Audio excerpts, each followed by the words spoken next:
Hi guys and welcome to MotorBeam. The BS6 emission norms first came into place in April 2020, but now in April 2023 we will have the phase 2 of the BS6 norms in place, and this will be called the RDE norms. RDE stands for Real Driving Emissions, and under these new norms the vehicles will have to meet their emission targets under real world driving conditions apart from undergoing laboratory tests called the MIDC, which is the Modified Indian Driving Cycle. Now because of these new emission norms, 17 mass market cars will get discontinued in April 2023. But before I tell you the list of the cars, let's discuss RDE in more detail. The real driving emission test figures provide a very accurate indication of the emissions produced by the cars under real world driving conditions. The cars will be tested in traffic scenarios on highways. They will undergo heavy braking, heavy acceleration and all that, to come to a conclusive figure, so that we get to know that what are the actual emissions produced by these cars and not just rely on laboratory figures. To comply with the stricter RDE norms, all the manufacturers will have to upgrade their existing engines,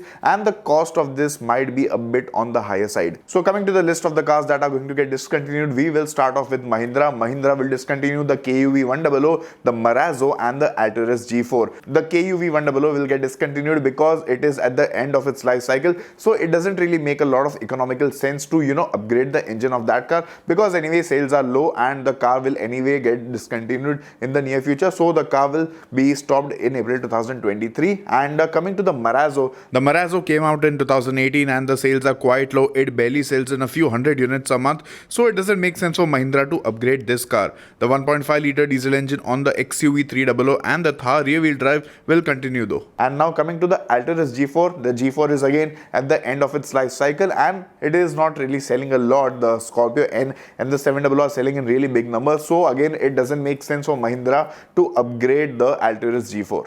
Now we'll come on to Skoda, and Skoda will be discontinuing the Octavia and the Superb in India. Now this might come across as very heartbreaking news because these cars are really fun to drive and they are quite good for the price they command, but sadly the sales are not very high, and again the investment that will be needed to upgrade the engines of these two cars, the 2 liter TSI engine, again that somehow does not feel justifiable to Skoda India, which is why they will be pulling the plug of these cars. The Skoda Kushaq will of course be on sale, the Slavia will be on sale, and the Kodiaq is also likely to remain on sale, but these two sedans, they will have to say Tata goodbye to the Indian market. Now coming to Renault will be discontinuing the Kwid 800 in India. Now sales of the Kwid 800 are quite low in comparison to the Kwid 1 liter, which sells in fairly decent numbers even today, and the Kwid itself is not a very modern car. It is a bit old. It came out half a decade back, which is why again just upgrading the 800cc of engine of this car doesn't make a lot of sense, and they will retain only the 1 liter engine of the Kwid. And talking about 800cc engines, I also have the Maruti Alto 800 with me, and this one will also get discontinued. The Alto 800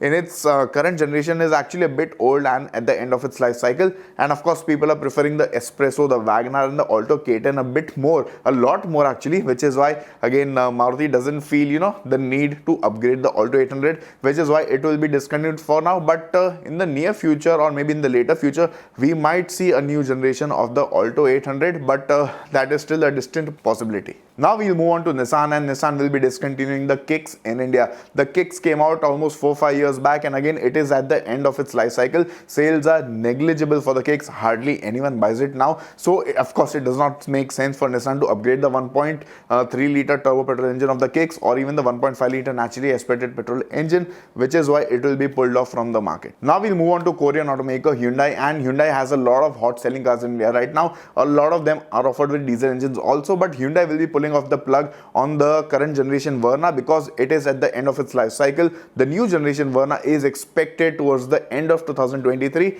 and of course that is why it doesn't make sense upgrading the current Verna anyway, and the Verna will be discontinued. Along with that, Hyundai will also discontinue the i20 diesel. So the i20 came out in 2020. It is selling in good numbers, but the sales of the diesel variant are not that high compared to the petrol and the turbo petrol variants, which is why Hyundai will retain the Kappa engine, the turbo petrol engine also, but the diesel variants will be discontinued. And that brings us to the closest rival of the i20, the Tata Ultras. Now the Tata Ultras gets a 1.5 liter diesel engine. The same one is offered in a higher state of tune on the Nexon. The Nexon diesel will be retained, and because it is a UV and it is selling in really high numbers, but there is a possibility of Tata Motors discontinuing the Ultras diesel. So I actually clarified this with Tata Motors, and they said that the Ultras diesel will continue to remain on sale at least for a while now. So it is not 100% 100% confirmed whether the Ultras will stay or not, but there is a slight possibility of it getting discontinued. But somehow I feel that it will be there and it will be the only diesel car in its segment. Now we'll come to Toyota, and Toyota is of course riding high on the launch of the new Innova High Cross, but they will be pulling off the plug on the Innova Crysta petrol.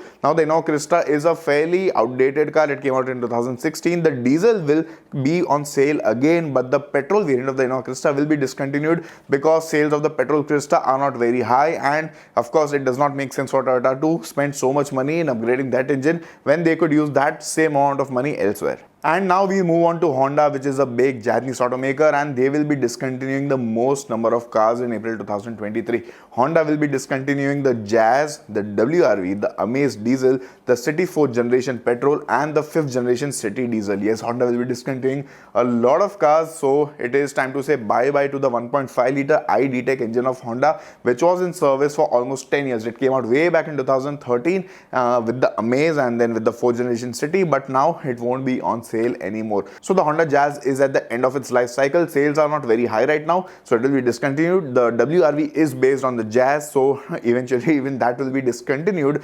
The 4th generation City is also at the end of its life cycle. It came out way back in 2014, and again, which is why Honda is pulling the plug of the C segment sedan. And talking about the 5th generation City, the petrol and the hybrid will be on sale, but the diesel will no longer be sold because the investment cost is really high to upgrade the 1.5 liter diesel engine. And for the same reason, the Amaze Diesel will also be discontinued, but the Amaze Petrol will be on sale. So technically, Honda will be selling the Amaze Petrol, the City 5th generation petrol, and the City Hybrid in India. But apart from that, as of now, they won't have any other car. So this was a list of all the cars that will be discontinued in April 2023, and every car has a slightly different reason for getting discontinued. So why are manufacturers not upgrading their small capacity diesel engines in the mass market cars, the affordable cars?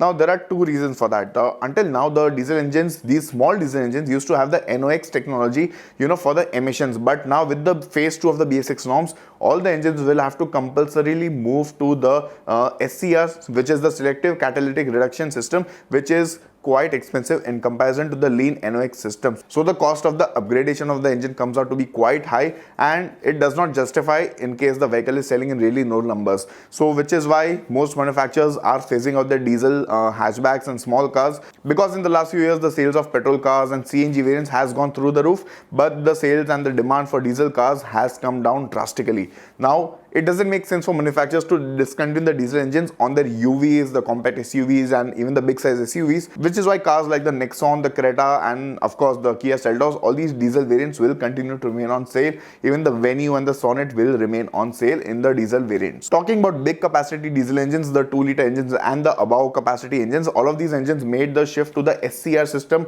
way back when BS6 arrived for the first time. So all of these engines are relatively easier to upgrade to the phase 2 norms, and they won't be very expensive in comparison to the small capacity engines, which is why they will have some of the other minor upgrades to meet the new norms, but they won't be discontinued for sure. So I guess that's about it. That was the list of the cars getting discontinued in April. Which car will you miss the most? Let me know in the comment section below, and I'll see you guys in the next video. Thank you.